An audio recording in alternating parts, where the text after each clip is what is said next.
Prologue. War. War never changes. The magical land of Equestria once existed in peace and harmony. Equestrian civilization was finally beginning to realize its potential, leaps in magic and science propelling pony society forward. The neighboring nations were also going through this period of change. New ideas and philosophies were born, and it seemed the era of peace and prosperity would only continue to grow. Then the war happened. A series of tragic events led to a conflict that would engulf the land of Equestria and their zebra neighbors. Despite continued attempts at peace, the war continued to escalate. The conflict became more and more terrifying as new weapons and technologies were designed, and tactics evolved to use them.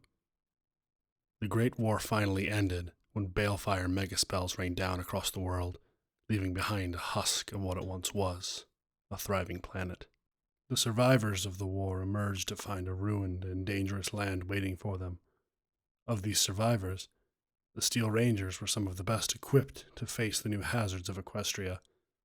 With power armor on their backs and some of the greatest minds and technologies left from the war, the Steel Rangers set off on their mission to save Equestria's last remaining technological and scientific progresses. Being a unicorn sucks. What do I mean by that? Well, telekinesis is great and knowing how to fix stuff makes you useful, but that's just it. I'm useful. Nothing more. You see, the bright spark our order is dedicated to didn't think to make a suit of power armor suitable for a unicorn.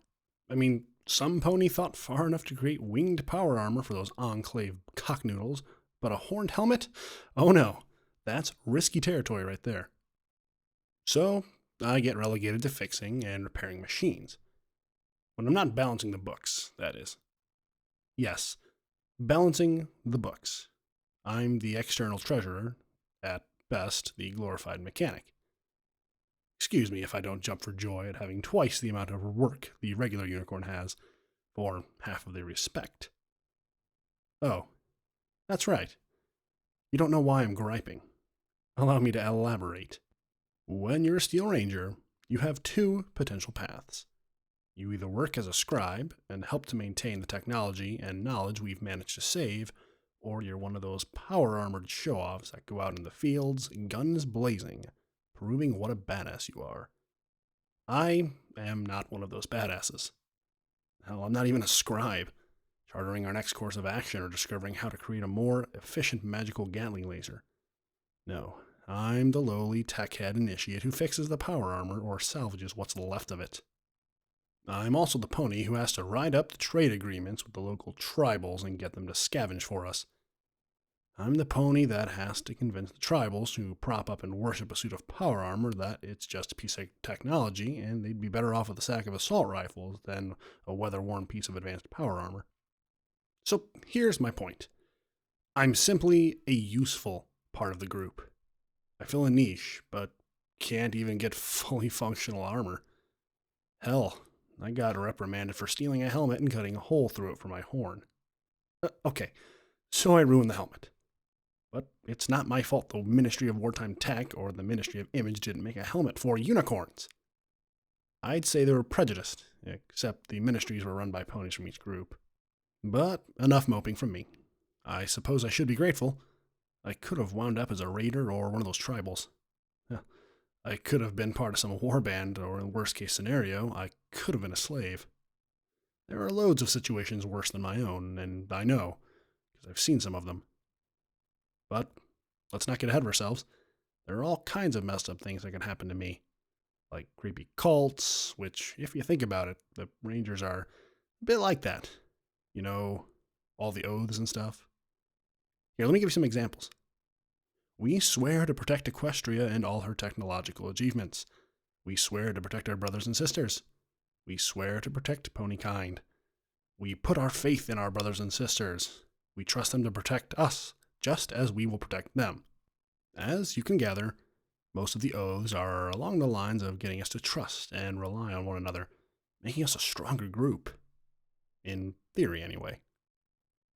My father once told me that the oaths were what defined us, and without them, we'd pretty much be just more intelligent bandits. Speaking of my father, I often wondered to myself if my father had some premonition when he named me. My name's Inkwell, and in case you're wondering what I meant by premonition, here's a hint. I have a quill on my flank. A picture of a quill dripping into an ink pot. Surrounding the ink pot is a small stack of bits, and on the other side, a stack of bottle caps. It's hardly the most inspiring of cutie marks. Certainly nothing to write home about anyway, but it's mine, so I'm going to keep it.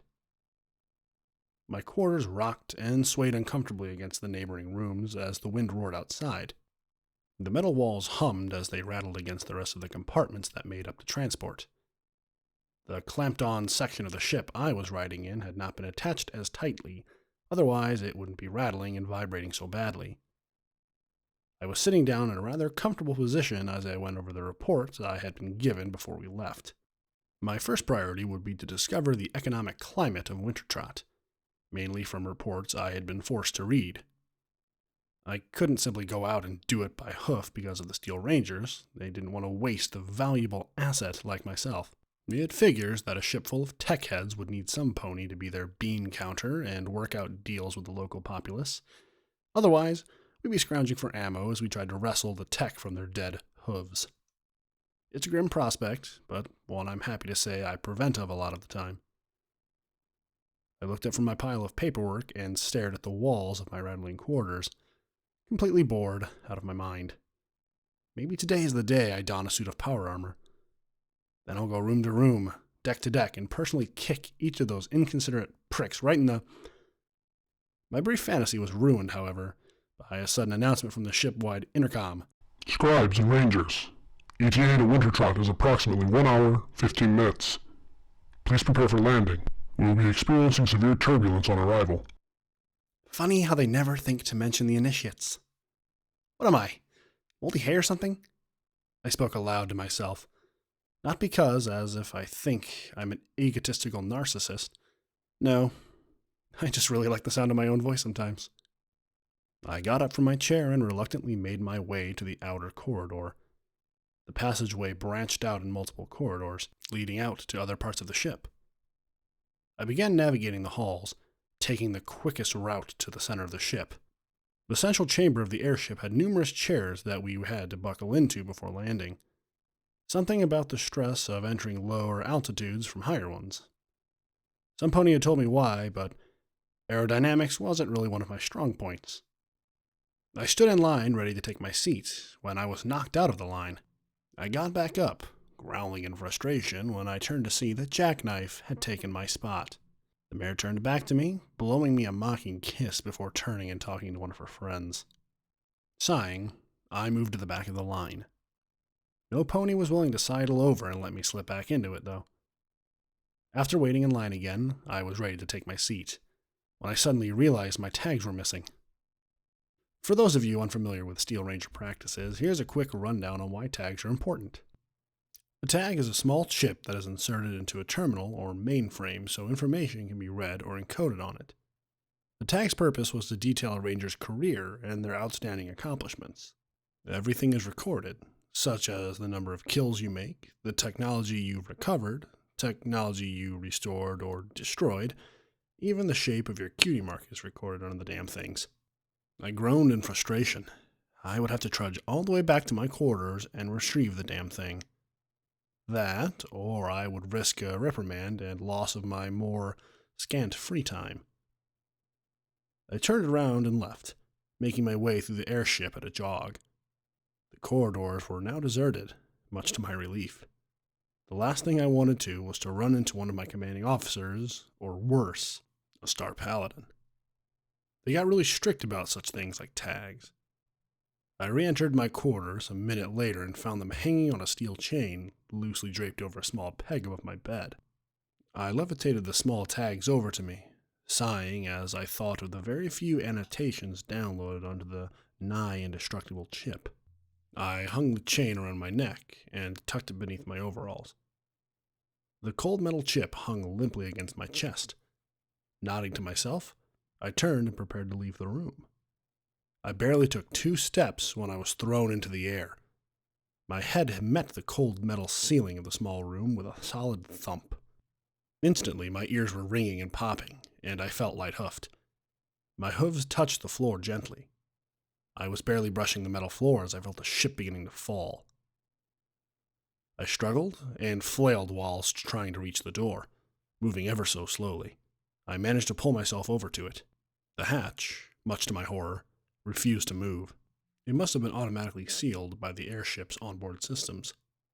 It didn't exactly matter to me now. The airship was crashing and I was practically floating, free-falling, as the ship began to angle more to a nosedive. I scanned the room desperately, looking for something I could use to protect myself. My eyes fell to a storage locker. I mainly used it to store spare overalls and parts. The storage unit was bolted to the wall by blessedly thick rivets, keeping it in place. I floated over to the locker, struggling against the increasing vertigo. I could feel my hide vibrating as the ship around me continued to plummet. Small explosions began erupting around the ship, and I heard the nearest engine start screaming in what could only end in catastrophic failure. I could smell faint signs of smoke from fires and feel the heat that was being generated as we plummeted. A sharp jolt made it clear the structure of the vessel was compromised. Grabbing my bed sheets and a syringe of Medex from my stash of meds hidden beneath the mattresses, I injected myself with practice ease and let the numbing sensation flow through my hooves. I then flung myself into the locker and covered myself in overalls, bedcloths, and the sheets. The soft cloth would hopefully act as padding for me. I reached out with my magic, keeping the door to my locker closed. I forced the locking mechanism to click into place and waited. I don't know for how long we fell for, but I felt the ship eventually take a full nosedive. My flimsy protection and my body were pressed against the back of the locker. I wrapped the sheets and clothing more around my body, creating a tight cocoon to protect me. The last thing I did was scream. Scream and hope Jackknife didn't make it. I never said I wasn't pretty, and she had almost certainly managed to screw me over. Comes with being a pencil pusher, I guess. I awoke to a dull thumping headache centered in my horn. My chest flared in sudden agony as I tried to move. I surmised that I must have broken a couple of ribs. Groaning in pain, I attempted to loosen the cocoon of fabric I'd encased myself in. My horn, headache, was discouraging me from using any magic to dig my way out, but my ribs were definitely giving me more problems whenever I tried to move. Trying to find a balance between the two was hard to do, so I managed as best I could, and after a bit of digging, I was able to locate the inside mechanism for the door. Sheets and cloths rained down after me as I fell straight out of the locker and onto my room's wall. I let out a sharp hiss as my chest exploded in extreme pain as I landed awkwardly onto my bed. I dearly hoped the medical deck hadn't been shorn off during the crash as I clawed my way out onto the deck outside of my room. Instead of the metallic flooring or a large burning wreck, I was met only with the howling winds of the Equestrian wastelands. The drab gray and brown colors of the wasteland greeted me. A solitary tree stood alone, black and burnt whilst surrounded by pieces of broken metal. Pieces of the airship's hull jutted around the ground or were crushed and twisted into new and interesting shapes by their impact. In the distance, I could see a bizarre white substance coating the distant hills and roads. I had somehow miraculously survived the section I was in being severed from the main body of the airship, and then survived said section's emergency landing upon the ground. I ducked back inside my room after realizing I was completely isolated and help probably wasn't coming anytime soon. I walked over to my bed and found my small hoard of medicine mostly intact. What healing potions I had been shattered. It was probably a good thing, too, as I would have chugged them down then and there without thinking of getting my bones set first. Instead, I extracted another syringe of painkiller and stabbed it into my body.